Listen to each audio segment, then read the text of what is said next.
You know what? It's okay. Like I said, either Fred or I should have followed up. This is mine, and I can just leave it right here. Okay, now. Is that good or bad or no? No, no, that's fine because I leave mine up here, and I'll stick it down here when I'm done. Just remember to take off your mask. Oh yeah. And I don't have to project really far, do I?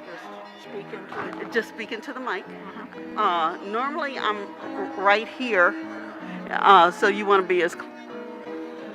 Am I coming through? Yeah, see. I've got Zoom up here. Oh. So I thought I'd turn my sound all the way down, but it's coming through. So they're working on sound back there.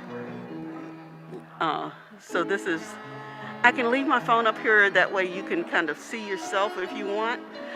But they're going to. But I just look in that direction? Yes. See, that's the camera right that's there? the camera. Okay. The black. Yeah. But we've got cameras. There's a camera right there. Mm-hmm. There's a camera right there. Okay. So it depends on how they're focusing the camera at the time. I normally try to just look straight out and. Yeah, right. Is it? I mean, maybe I should just keep this with me and bring it up when I come. It's up to you. If you want to leave it here, feel free to leave it there. Just make sure you take it off the podium when you leave. Okay. So you can take it back to the seat with you.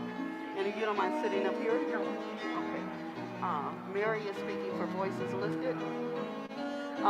She might be sitting down in the sanctuary though.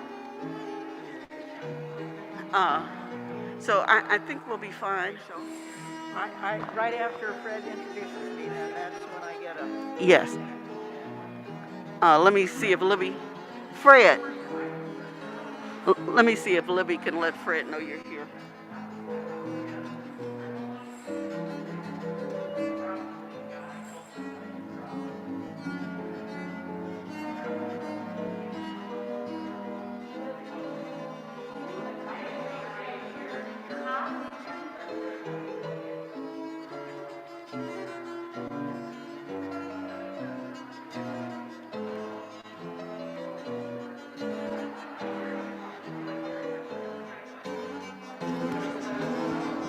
Fred? Fred? Bev Rogers is here. I saw, and we're good. Check. It's being live streamed right now, Libby.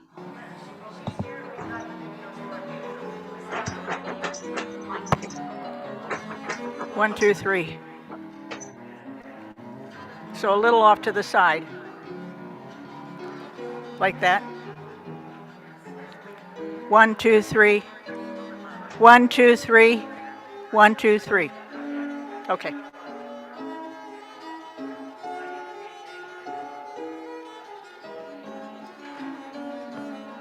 I haven't done public speaking in a long time, so let's hope I do all right. You'll be fine. I'm glad you volunteered to do this because it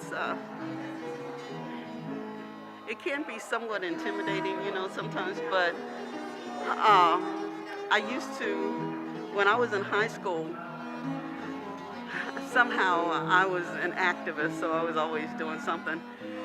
And I would get up to speak, and my leg would start to vibrate like this, so I would have to hold on so that it wouldn't vibrate in my voice. But it was a trigger. It would be, and I was at an assembly once, and it was an open mic, and I got up to speak, and the room was buzzing, so there was light chatter. And when I got up to speak, the room went dead silent, and my legs started like this. I'm like, okay. Okay, this can't come through. But it was just a freaky thing, and I had to learn how to control that. And it wasn't the easiest thing. So I have a lot of people talk about Biden's gaffes, and knowing the fact that he has a stutter. And I think he does remarkably well. So I don't pay it, maybe because I've had my own struggles, I just don't. Well, I think we're all human. And you all always do an awesome job when you present. So. Oh, thank you. Thank you. Oh, well, my battery is running low. I thought I fully charged it, but I probably didn't. And I didn't bring a charger in, so I'm just going to let this go. I will not do this today. I'm only at 20%. Did I put it in low mode? I got a charger in the car, so I'm not going to worry about that either. But really, thank you for doing this. I will do my best. All I ever tell anybody Hey, is, whatever that is, it's all that can be done. you know, none of us are perfect. As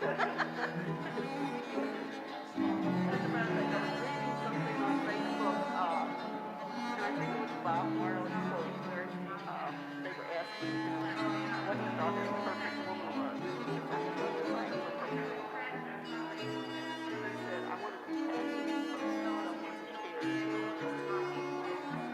Someone who's flawed like I am. We can help each other. But it's nowhere to go.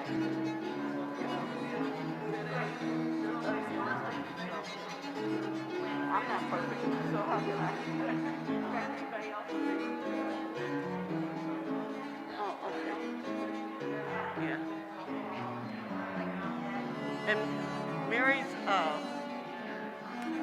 Mary might sit out here because she's a little camera shy, but I told her as long as she comes up. I don't think she's decided exactly. Hey, Libby. Whatever you want me to do. I can sit here, I can sit with Carter. I think it's good for the presenters to be on the stage.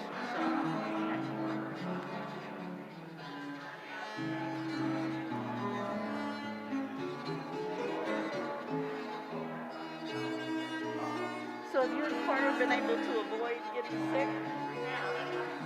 Congratulations.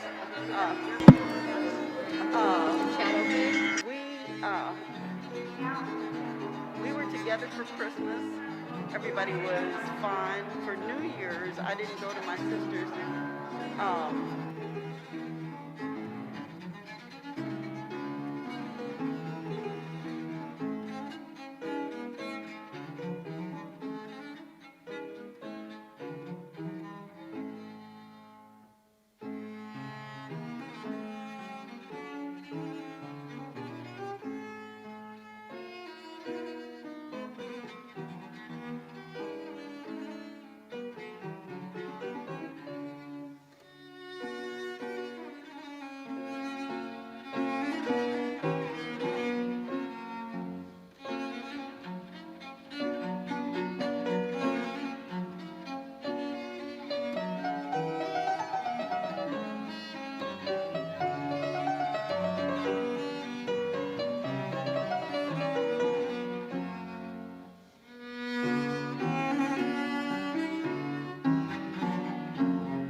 And here we are.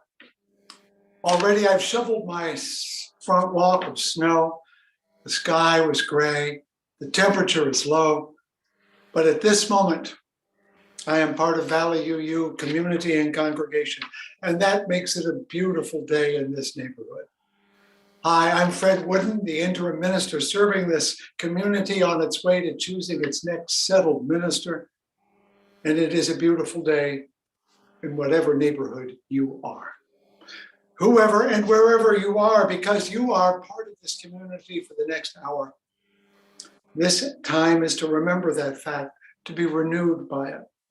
To help us in that effort, let your hearts be summoned and strengthened by the music of our prelude this morning.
We're waiting on music, so please be patient with us here. Do not leave your cares at the door. Do not leave them there when you come into this place. Be open to forgiveness and transformation. Come on in, you are welcome here. And do not leave your cares at the door. Oh, bring your pain and sorrow and joy. There's a place for them upon the altar of life. Be open to forgiveness and transformation. Come on in, you are welcome here. And do not leave your cares at the door. This is a place of grace, a place of losing and finding our way upon the winding road. Meeting and parting, stumbling and starting over.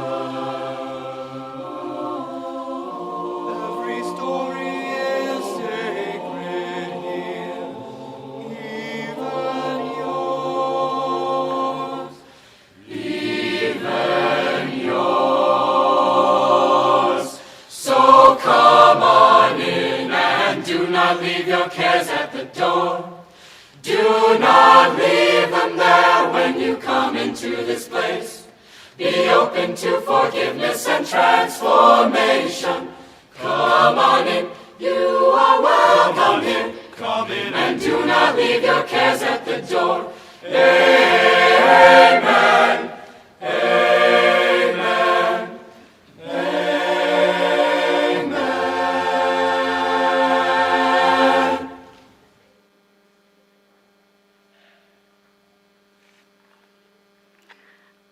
Do not leave your cares at the door. Please join me as I light the chalice and we say our chalice lighting words.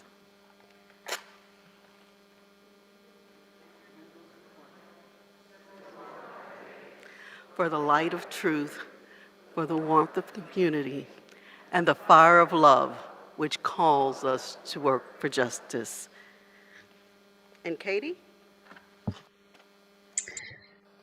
Good morning. I am Katie Seifert, the Director of Music Ministry, and I am coming to you through our online sanctuary, using a picture of our beautiful sanctuary as my backdrop. I have tested positive for COVID once again, so I'm keeping my healthy distance. And once again, it reminds me how thankful I am for our virtual means where we can gather both online, whether that's YouTube or here on Zoom or in our sanctuary. Let's now connect with our first song. I'm going to lift my sister up. It's written by Fea Ora Rose Torre. Torre is an American civil rights activist and lawyer. She was the first Black female judge in Alabama, founded the National Voting Rights Museum, and coordinates the annual Bridge Jubilee to mark the anniversary of Bloody Sunday. Her words in this song remind us how connected we are and the deep need to lift each other up. In fact, VOU first learned this song from Kate Munger, who is the founder of the Threshold Choir, whose mission is to sing for those at the thresholds of life. Let's hum if you are in the sanctuary for safety means, or sing if online, along with the First Unitarian Brooklyn singing group Torre's beautiful song, I'm Gonna Lift My Sister Up.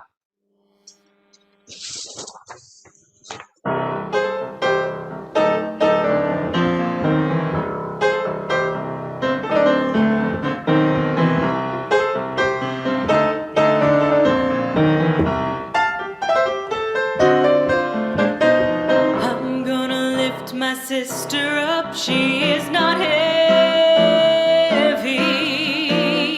I'm gonna lift my sister up, she is not heavy. I'm gonna lift my sister up, she is not heavy. If I don't lift her up, I will fall down.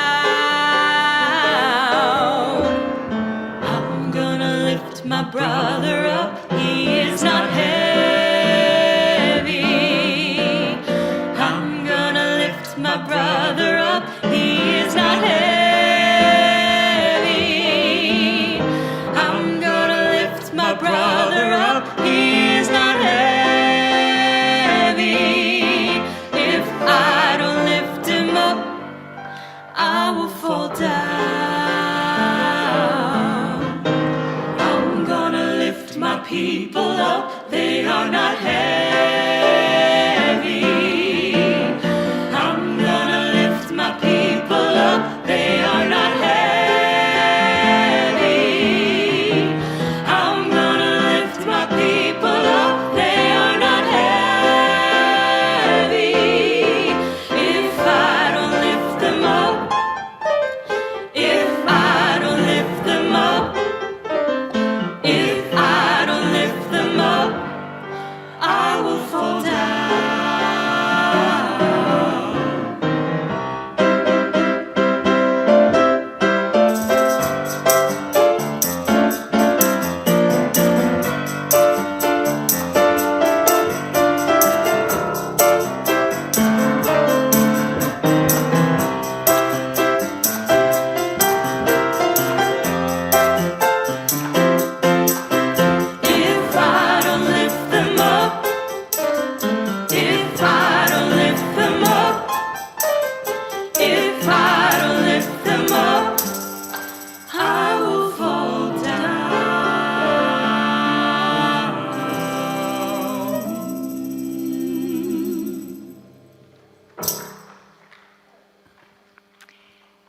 Good morning, everyone in the sanctuary and online. It's time for our Time for All Ages story. So if we have children who are on our virtual presence, now's the time to come in front of your screen.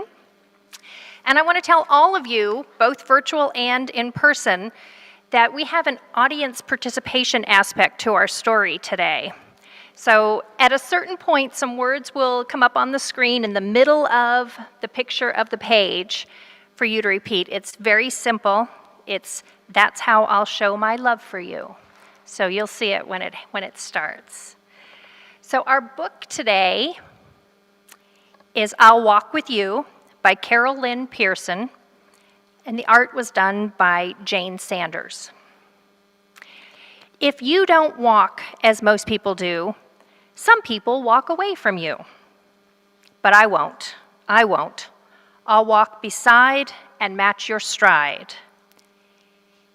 That's how I'll show my love for you. Perfect. If you don't talk as some people talk, some people will talk and laugh at you. But I won't. I won't. I'll talk with you and giggle too. That's how I show my love for you. If you don't look like some people do, some people just look down on you. But I won't. I won't. I will see you're made perfectly. That's how I'll show my love for you. If you're not as young as some are young, some people think you're no fun.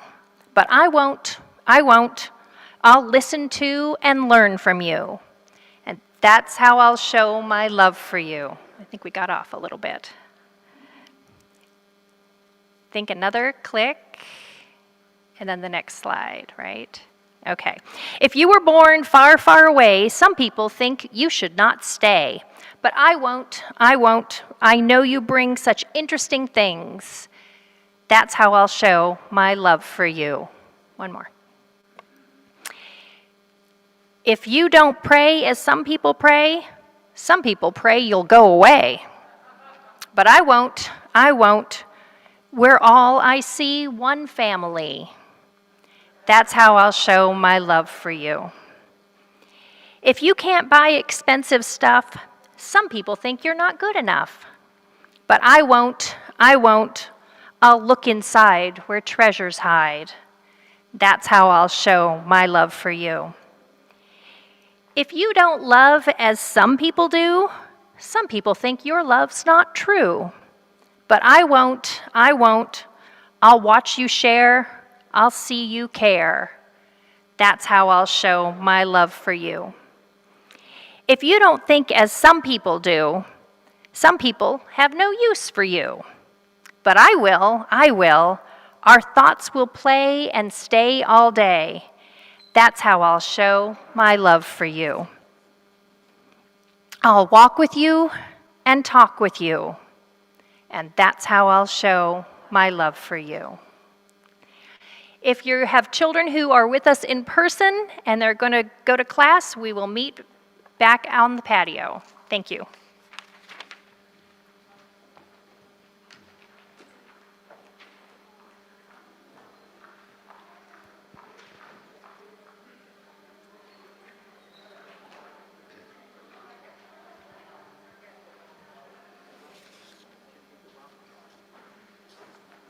Wow, that was a great book.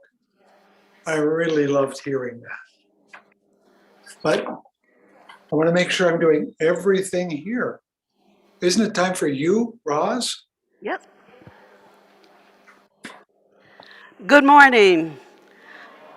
I'm Roz Hawkins, and it is my privilege to welcome you to our service. Whether you have joined us in person or in the virtual space, your presence is appreciated, and we are glad you've chosen to spend this time with us. Whoever you are, from wherever you come, regardless of race, creed, or gender identity, no matter your economic status, you are welcome here. As is our custom, if we have visitors in person, please stand so that we may fully acknowledge you.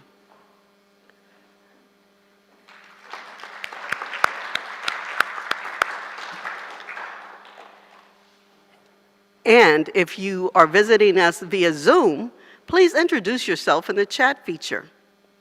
Either way, thank you. Thank you for being with us today. And if you'll indulge me for a minute, I'd like to share an original poem written just for this occasion. It's called "To Serve."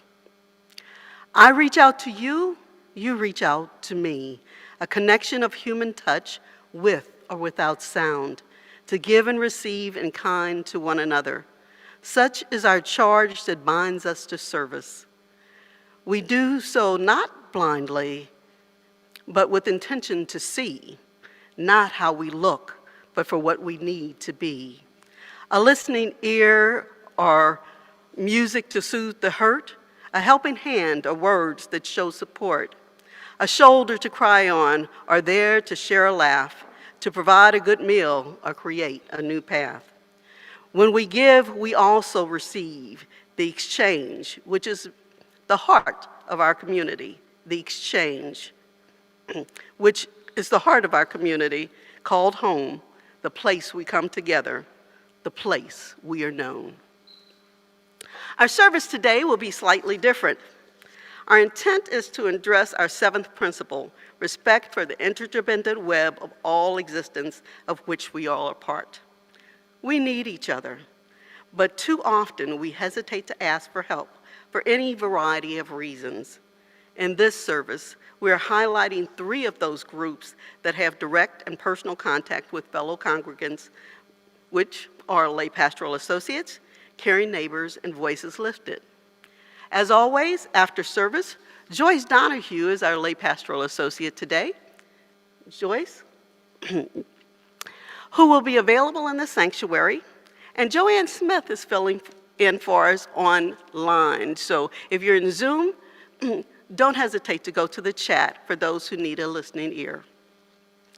Though our responsibility is to provide a listening ear, perhaps home life assistance, or bring music to you, what we receive in return is equally important.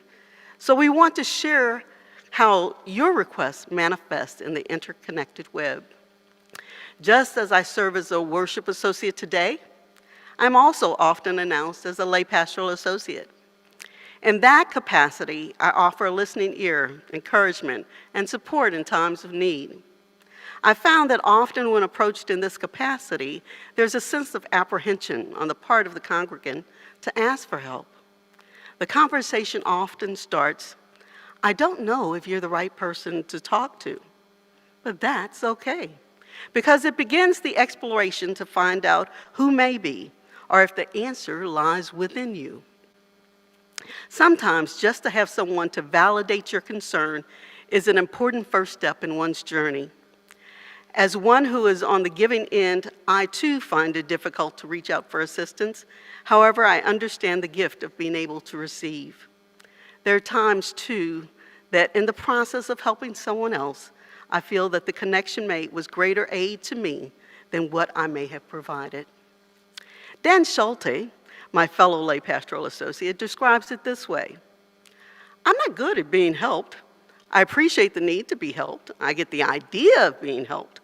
I do not think that I'm somehow above help or in so much control that I don't need help. I'm just kind of bad at asking for help." As for others for whom this is true, I know this reflects a number of cultural factors, gender norms, personal history. In short, I have not been well trained over the course of my life to be helped. Thanks, Dan. I know that's true. Recently, the lay pastoral associates were asked by a member to speak to a group of employees. They had lost a young coworker who had died suddenly, seemingly with no explanation. It left a community struggling to make sense of this loss. While this presents its own challenges, it was an incredible experience in meeting and talking to the business owners, listening to memories of the coworker, and sharing a meal with a great group of workers, part of an extended family. I felt so enriched by the experience and felt grateful to be part of the healing process. It felt as though I received as much or more than I gave. On the opposite end, over the last few years, a number of health challenges have become more the norm than the exception for me. My husband and I have been stubbornly independent, so often turned down assistance through multiple hospital stays and surgeries. My family and friends have stepped in with rides, food, and support whenever we reached out, and with no hesitation. To be on the receiving end has sometimes made me feel weak. Yet my gratitude and the connection to my loved ones, be it family or friends, is invaluable. I realize that as a recipient, I am part of a circle of kindness, one of the primary elements that Dr. Billy Price spoke of a few weeks ago, to make us a better society. No man or woman is an island. We need each other, and it is healthy to acknowledge that. You'll see the pictures of the other lay pastoral associates on the screens. We're all here to help each other. Because asking for help can be a challenge, the lay pastoral associates will be offering a workshop led by Dan Schulte and Joyce Donahue, addressing being helped as a skill to be developed. Be sure to follow in Happenings for that announcement. You may have also noticed that Happenings has recently reached out to ask for volunteers who may be interested in running for office later this year. We have 3 standing elected committees: the Board of Trustees, Special Funds, and Leadership Development. If you're interested in running, please reach out to Leadership Development. We do, however, have many groups, including the 3 highlighted today, that are always open to new volunteers. Your community needs you. So let us know how you would like to serve. Now let's shift to reflect on another form of giving as I give you back to Reverend Fred.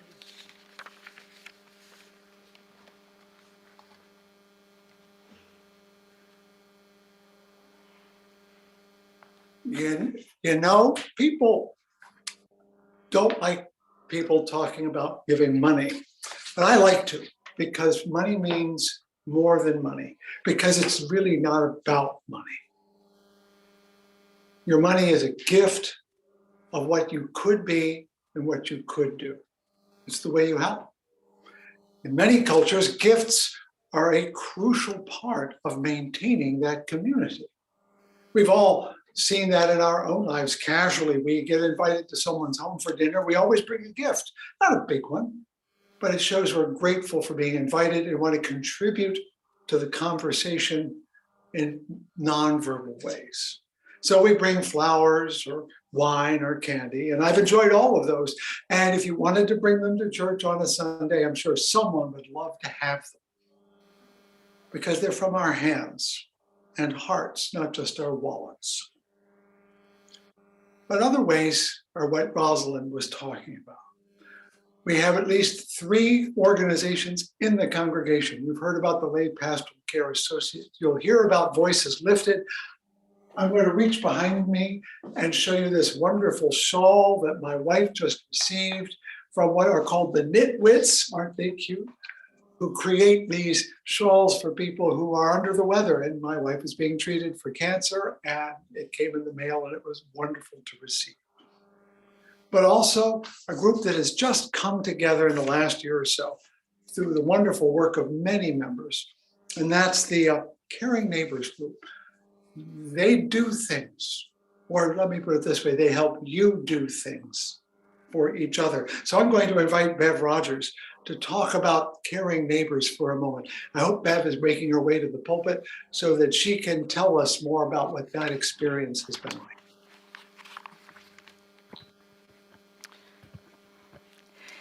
Nearly a year ago, a request kept appearing in Happenings for someone to assume the role of chairperson for our Caring and Concerns Committee that had been so faithfully led by Lori Perry for the past 20 years.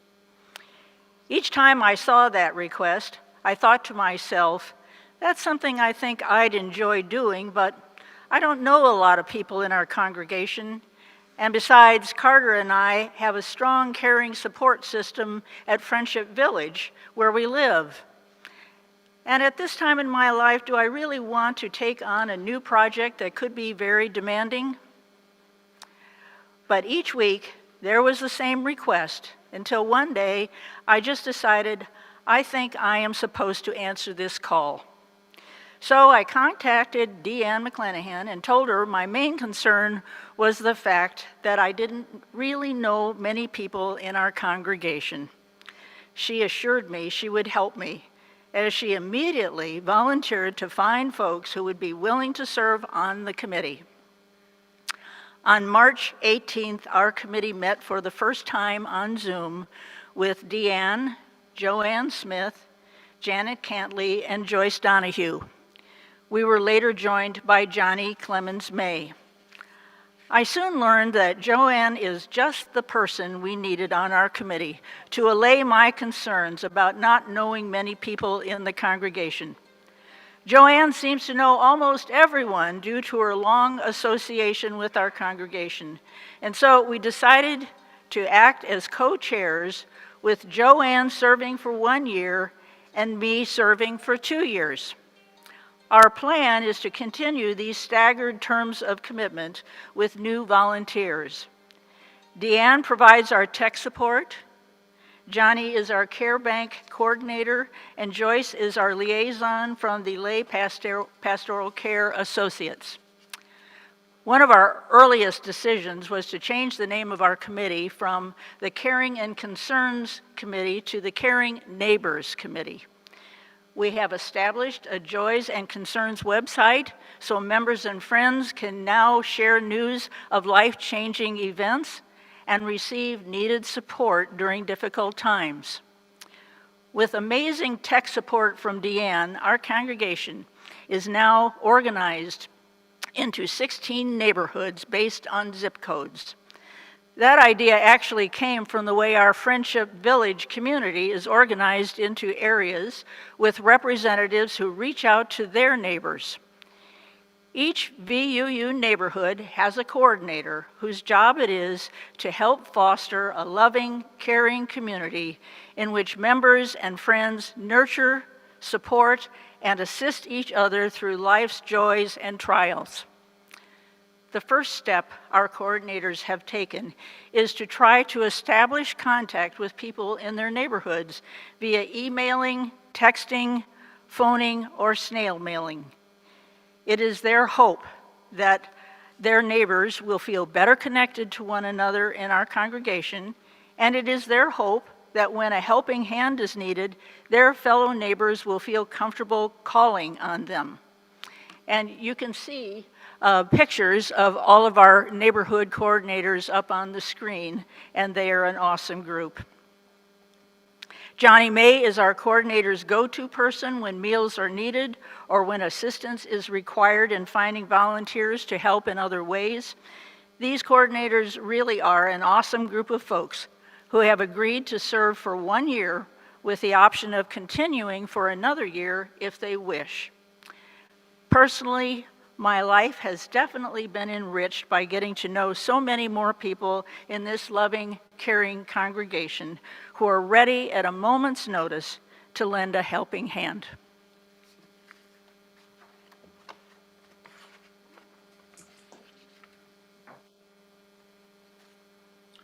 Talk about an offering. That's what we're hearing about from Roz and from Bev. And it's not just that the offering that they give to you and me, it's the offering that they receive as well. An offering is an exchange of gifts, feeling rewarding to both those giving and receiving. And with that in mind, our offering every week is a reminder of that transaction of care and value. So we bring a little goodness, a little beauty into each other's lives by sharing of our gifts with each other. All the music, all the words, the place in which we worship, the people around us are all possible because we make it possible with the gifts we give of ourselves, of our talent, of our time, and of our treasure. Help make it happen in a brand new and also a fresh way by taking part in our morning offering. You can click, you can text, you can email, you can write, you can telephone call, or if you're in the sanctuary as the plate goes by, you can put something in that to remind yourself that you are the giver and the receiver. As they move through the sanctuary, or you're deciding how to give from your own capacities today, it is time to move toward our centering portion. Centering is something many UU communities do, in part because we find the word prayer somewhat challenging, but it doesn't say enough. It is a moment of pause and care to collect our scattered selves and lives and be present to the moment we're in right now. The passing of the Buddhist monk Thich Nhat Hanh this past week was a reminder that our notion of mindfulness, of being present in the moment, is in part because he spent a lifetime inviting us into that with his books and his speeches. It's also a reminder of how hard it is to be present to the moment, thinking of what we're going to do next, and trying to make sure that we don't forget this or that. Tay, as he was called, reminded us that it's just the moment that matters. If there is a reason for worship, it is this, that we find a moment to stop, look, listen, as we were taught when we were kids. We use music to help us get ready for that moment. And among the several ways that music inspires us is through the Voices Lifted group. And so as we move toward our centering time, I'm going to invite Mary Rothschild to share her sense of how she has been centered by this singing group. Mary? Good morning. I'm Mary Rothschild, a member of Voices Lifted, a choir the Reverend Kelly Walker started about 15 years ago after attending a retreat by Kate Munger, the founder of the Threshold Choir movement. Threshold choirs sing a cappella at the bedside of dying people and are part of the hospice movement, which supports dying people and their families so that they experience death with as much gentleness and as little pain as possible. It is music ministry, heart and center. Our group is affiliated with, but not exactly part of, the certified Threshold choirs, because in addition to singing regularly for Hospice of the Valley in 3 of their houses, we also sing in nursing homes sometimes, and often at bedside of VUU members or their family members who are ill or recovering from surgery, for instance, as well as members who are dying. And we also sing regularly at a nursing home run by the state in Phoenix. We are a volunteer-led community choir sponsored by VUU. Voices Lifted always starts our singing at bedside with the chorus of Honey in the Rock. And we almost always end with, "We are sending you light." But in between, we sing a really varied set of pieces. Some simple Threshold choir songs, a few hymns like In the Garden or Amazing Grace, camp songs like The Happy Wanderer, country songs like To Know Him is to Love Him, oldies like A Bicycle Built for Two, even Take Me Out to the Ball Game for a Diamondbacks fan who was drifting in and out of consciousness and who died later that day. His family, who requested it, said they knew it made him happy. We practice singing with intention, to the people and their families, really looking at them and holding them in our eyes, our minds, and our hearts. We sing simple harmonies when we can, and we're always game to take on a request and try if we have any idea how to sing the song requested. It's hard to explain how much I have learned and grown from singing for Voices Lifted. It's a privilege to be with hospice patients and their families, and I almost always gain way more than I give. I will confess that not often, but occasionally, I think, I don't want to do this today. But once I'm there, I am always unfailingly glad I have come. When we come to a room, we ask the person if they'd like us to sing, and not everyone does, which is fine, and we move on to the next. Sometimes there is little to no response, But more often, there is heartfelt gratitude. To see the delight in people's faces, to hear a hymn they love, to watch a person's breathing change who is unconscious because they are hearing songs they know, and hearing is the last sense to leave the body. To see a person who is anxious become calm by hearing a song dear to them. To see the tears of family members because their loved ones are responding to the singing. It is an absolute pleasure, a clear gift given and received by them, but also by us. When we were just beginning, one of our very first forays out to sing in the community was at a large family-style nursing home, and about 20 patients were brought into a large living room, most of them walking on their own, but some brought in wheelchairs. The last person the nurses wheeled in was a woman who was completely bent over like a ball, with her face almost on her lap. We were singing some Irish songs we'd been learning, and then, as it was December, we switched to Christmas carols, and her head started to lift a little. As she started sitting up straighter and straighter and straighter to a normal sitting position, she was singing every word of every carol with us. It was an astonishing transformation. She had come alive. What was even more amazing is that when we were done, one of the nurses told us that this woman had not spoken to anyone one word in over 6 months. It turns out singing develops different neural pathways than speech.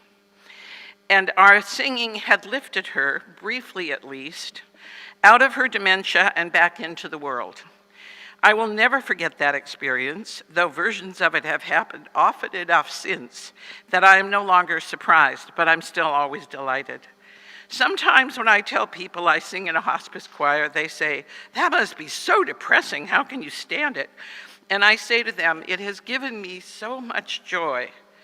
It has given me so much knowledge about death and dying. It has been such an honor to minister through singing that I can't imagine my life without doing it. Voices Lifted has given me far more than I have given it, and I will continue singing as long as I can. Thank you.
But in the end, even Unitarian Universalists pray.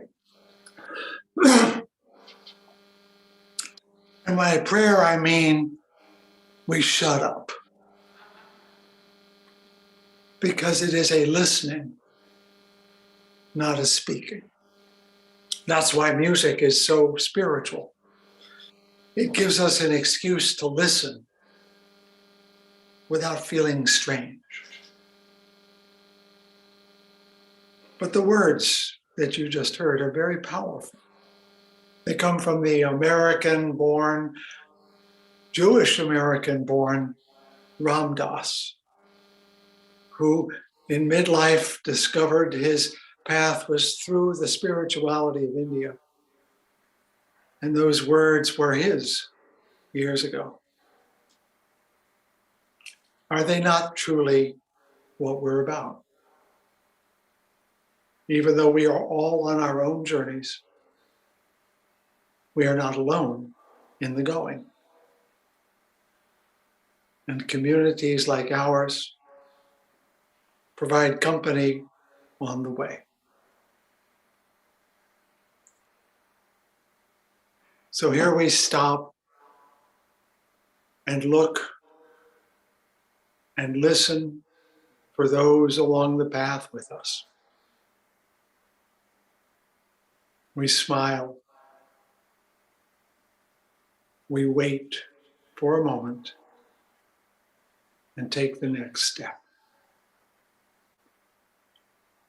Let's wait for a moment right here, beside whatever tree or river or hill,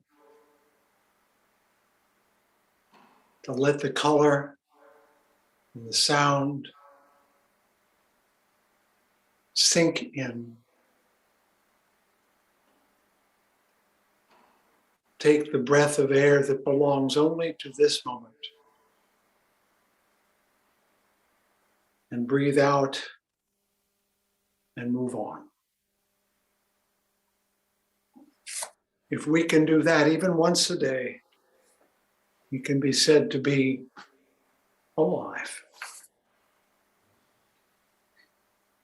If we can do that even once a day, we'll know that our heart is in a holy place, which is our centering hymn. If you can hum along in the sanctuary, sing along, or just listen along. You can also move along if you like. To this video, it tells us what it's like when we are present, truly present in the moment.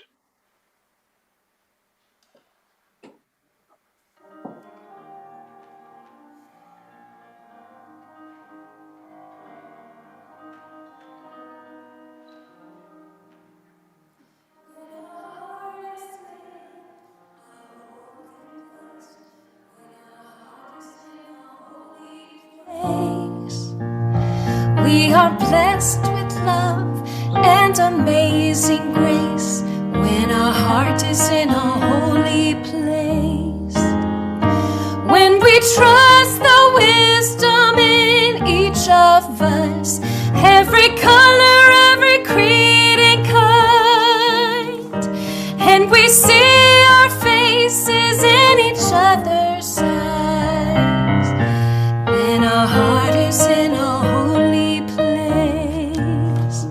When our heart is in a holy place, when our heart is in a holy place, we are blessed with love and amazing grace. When our heart is in a holy place, when we tell our story from deep inside, and we listen with a loving mind, and we hear our voices in each other's words, then our heart is in a holy place.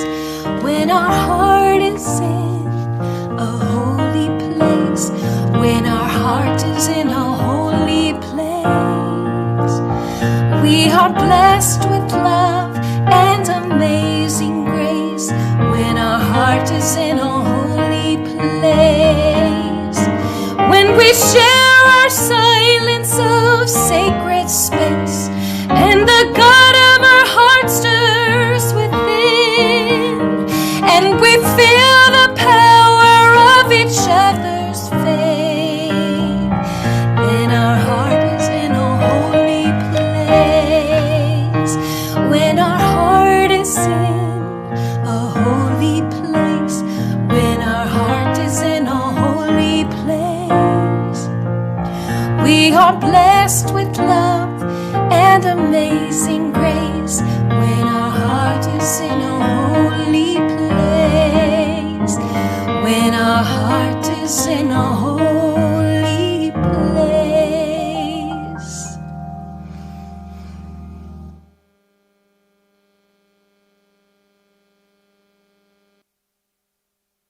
If, as they say, the cobbler's children have no shoes, then you might say the preacher's children are not likely to be going to church, and that does happen from time to time.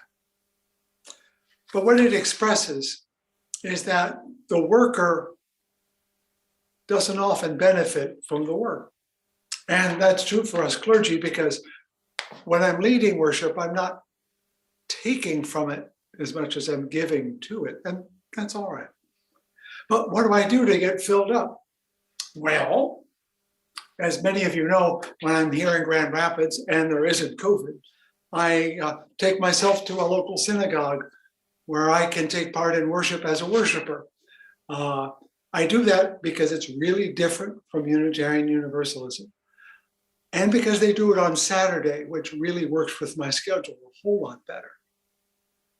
But during the summer, I sometimes take myself to other churches, even though I'm on vacation. I'll sit in other places, and I mean lots of churches and non-churches, Hindu temples, Muslim masjids, a whole bunch of Christians. But the one I'm thinking of today is a well-known local Pentecostal church whose founder was African American, but which congregation is now quite varied. So I attended when his grandson had become the new preacher, and he recognized me and made a point of making a big shout out so people applauded that I was there, and I got sat up front so that everyone could see me and I could feel awkward. But what's really interesting to me is how different it was as a service, not just the language. It's very free-flowing things. Well, if you go there expecting to be there an hour, you'd best double that. It goes as long as it needs to go. It's very high energy, and it's full of experiences more than ideas.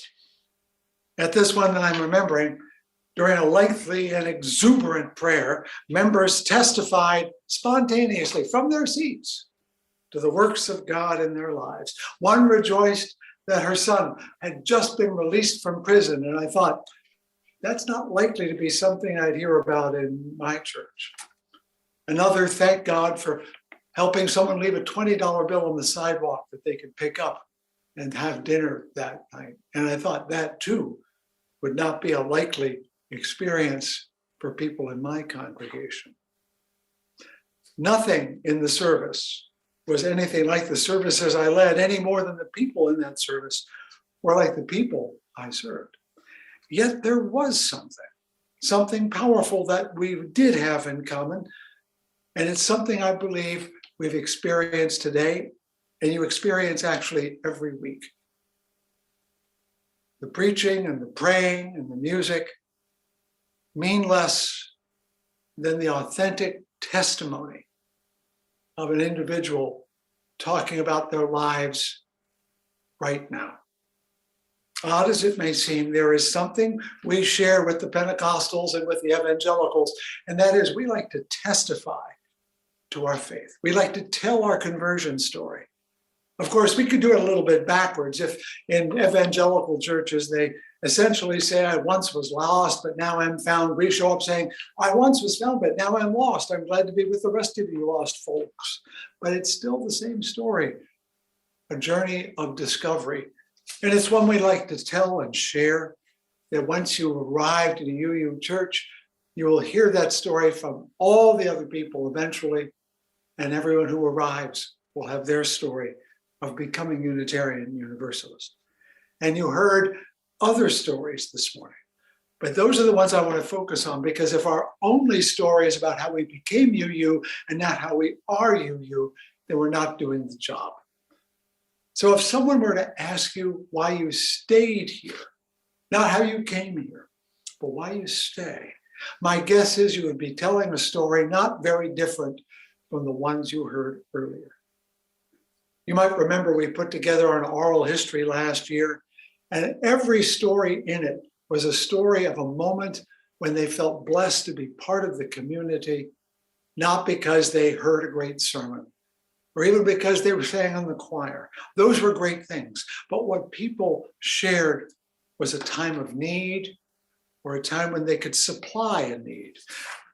And I think that's really important, because it is how you were helped and how you gave help that came to mind as why you stay part of this community. Last week, I happened on a video about how alternating current works. Now, I have no engineering, science gifts whatsoever. So I really wanted to pay attention, and it was hard. I was totally overwhelmed by the technical language. But I got the gist of it, which is that alternating current is not about electrons going through the wires at all, but they go back and forth. They wiggle, they wobble. And it's that supplies the energy. And not the electrons themselves, but the field of electrical energy, the electromagnetism they create when they wobble back and forth. I think that's a great analogy for how congregations live and thrive. We get our energy to do all that we do from the back and forth between people. Yes, you joined up because of shared values, maybe a shared change of life, but you stuck with it because of a shared life with other people. And the most powerful form of that energy, that greatest voltage perhaps, comes from the magnetism that is generated by that giving and taking, that sharing. We become better people. We free our minds. We grow our souls. We change the world from the energy we get and give from each other during the moments of our lives. Now, Unitarian Universalism has a long history of rugged individualism. Roz talked about being stubbornly independent, and there's a lot of that. And it is, in fact, the right and duty of every one of you to choose your beliefs and values and stick by them. But it is the community around you that gives you the energy to pursue those doubts and ask those questions, make those decisions, reconsider them, improve them, keep going. So we have a paradox. We prize the dignity, worth, and individuality of every individual, but we only learn how to do that by being in community. It's kind of like electricity in that way, the back and the forth. Electricity, like I said, is really electromagnetism. And if you know about magnetism, we all remember that from being at school. Magnets have poles. In human electricity, the energy comes from that tension between individual and community. Not only is there no solution to that tension, it's a good thing. It's not a problem, it's the answer. We live between the poles of individuality and community. That tension is where the energy comes from. Everything we value comes from that tension of being individual and being in community, bringing ourselves back and forth. At worst, it can be conflict. At best, it can be intimacy, but both and everywhere along the spectrum, it can bring moments of liberation, animation, and even agitation that move us down that journey toward home. You could say that our congregations are, in this sense, laboratories where we explore the way to generate that energy, where we create experiments in human energy. Some will fail, to be sure. And failure is not a problem because it teaches us something we didn't know before. And some will succeed and will rejoice in success. And all of them will teach us something about who we are as individuals and who we are as a community. Now, that's a long way and very abstract and very cerebral from all those helping ministries you heard about. But my point is to show that these are not peripheral activities. These are not incidental, but central to our being as a community. This is what we need to do to do everything else. Our lay pastoral care associates, our worship associates, the caring community people, the choir, the nitwits, the tech crew, the board of trustees, the leadership development committee, the grounds people, the facilities people, the parents of our faith formation kids, the Dalai Lama group, the book groups, all of them are an exchange of giving and receiving, of helping and being helped.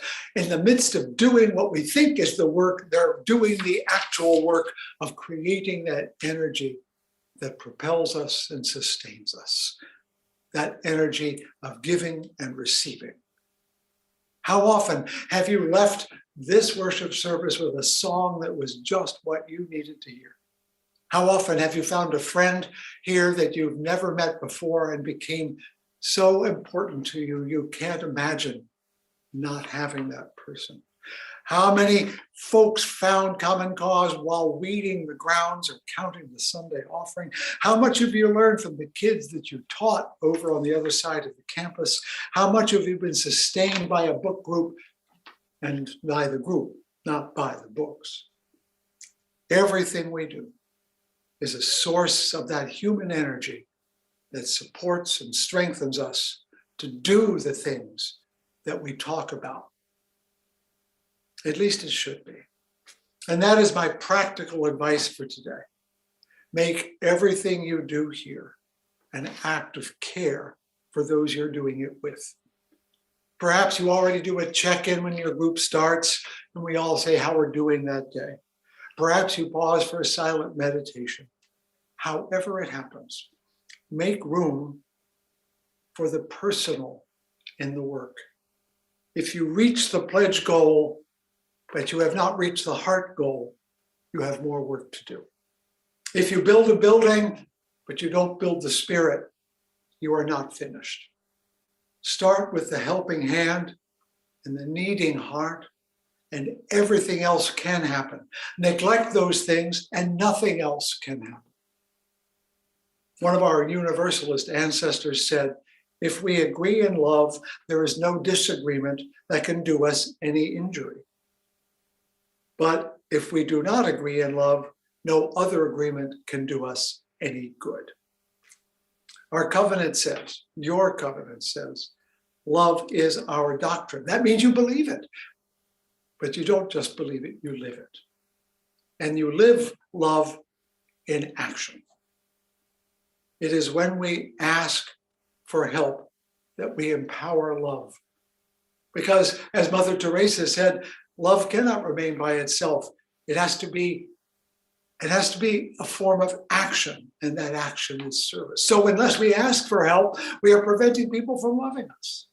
And when we're offered help, we should remember that the one giving is also receiving. So when we ask for help, we are opening the gates of love. We are turning on the spigots of the water of life. We're flipping the switch that allows the electricity to flow. And the love that we have moves between us and out into the world. The real power of love, of justice, of hope is not in the hands of the helper, but in the hand of the one who invites the help. Among the most well-known aphorisms about this particular phenomenon are something called the Shloshim Dvarim, the three things found in the sayings of the fathers, the Pirkei Avot of Judaism.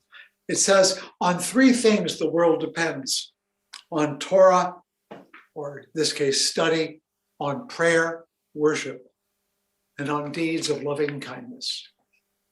The world depends on learning, praying, and helping. We try to do that every Sunday, but we need to do it between Sundays. So, whether you study much this week or pray much, you can help much this week. These are the three things we need to do to free our minds and grow our souls and change our world. We need to learn to pray and to make our love available to those in need. Who could say more than those three things? Certainly not me. When you do these things, our Valley Unitarian Universalist neighborhood becomes alive and beautiful no matter what it is, where it is, and who is doing it. And when that happens, the world itself becomes a little more alive, a little more beautiful, a little more just. So ask for help, offer it, make the electricity flow, make the magnetism grow. And therefore, and thus, and that is why we exist.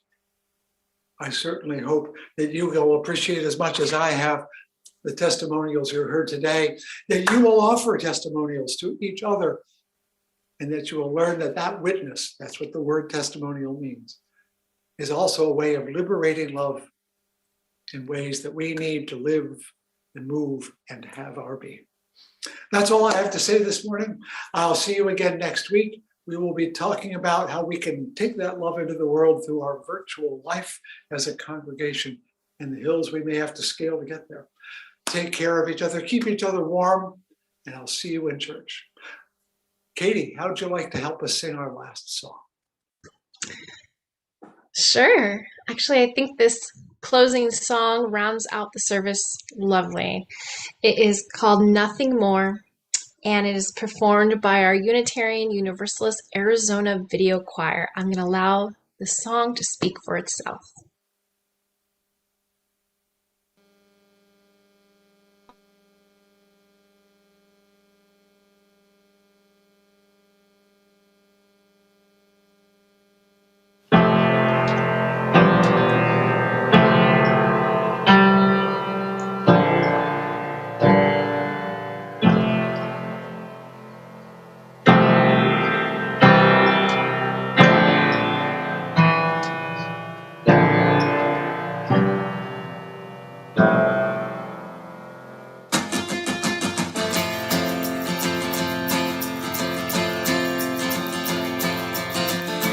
To be humble, to be kind, it is the giving of the peace in your mind. To a stranger, to a friend, to give in such a way that has no end. We are love, we are one, we are how we treat each other when the day is done. We are peace, we are one, we are how we treat each other and nothing more.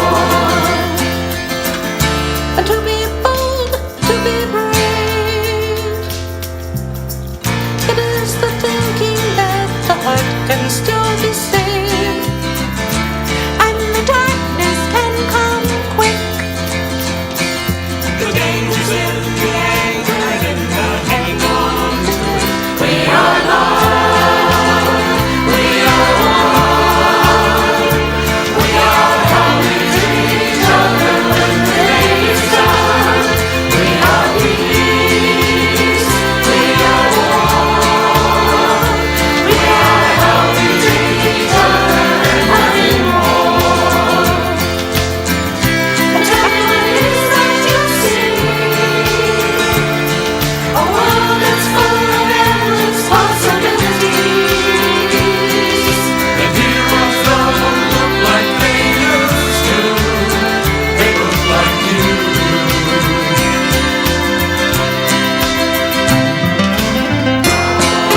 great song. I'd like to share words from Kathleen McTeague, a colleague, who said, "May the light around us guide our footsteps and hold us to the best and most righteous we seek. May the darkness around us nurture our dreams and give us rest so that we may give ourselves to the work of the world. Let us seek to remember the wholeness of our lives, the weaving of light and shadow in this great and astonishing dance in which we move. Light and dark together we live." Roz, would you help us conclude worship by extinguishing the chalice? Absolutely. And if you'll join me as I extinguish the chalice and we say our chalice extinguishing words. Though we extinguish the chalice, our connection to each other and this community remains. May its light guide us this week as we walk the path of justice, speak words of love, and fill our world with compassion until we meet again. Now let me extinguish the chalice.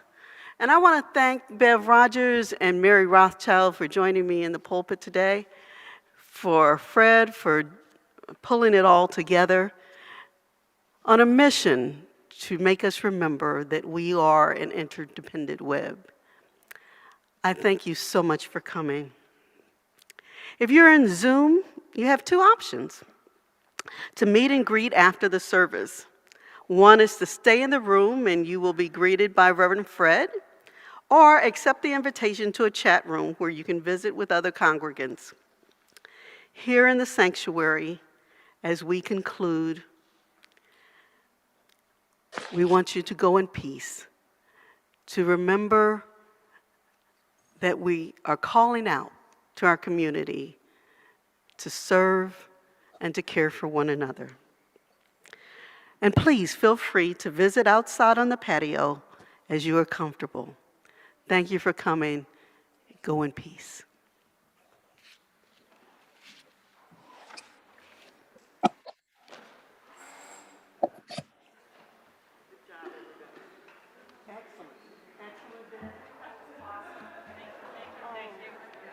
Are we not allowed to hug?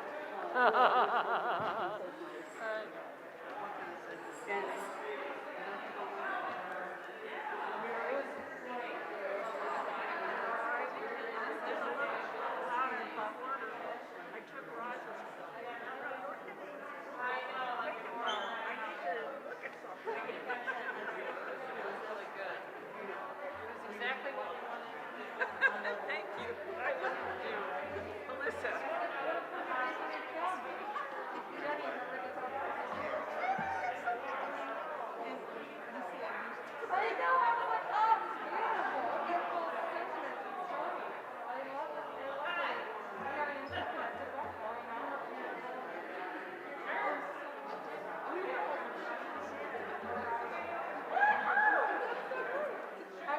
Hello, Evie Bowers. How are you? See if you can unmute yourself. I'm going to ask them to do that. Not yet. Let me ask them again. Give me just a minute.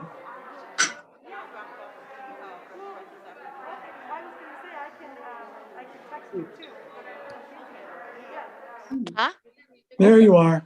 Yeah, there is, but I don't know why it's not playing. It's wonderful. How was Evie Bowers today? I'm doing just fine. Aren't you good to drop in? Thank you so much. Well, I always enjoy it.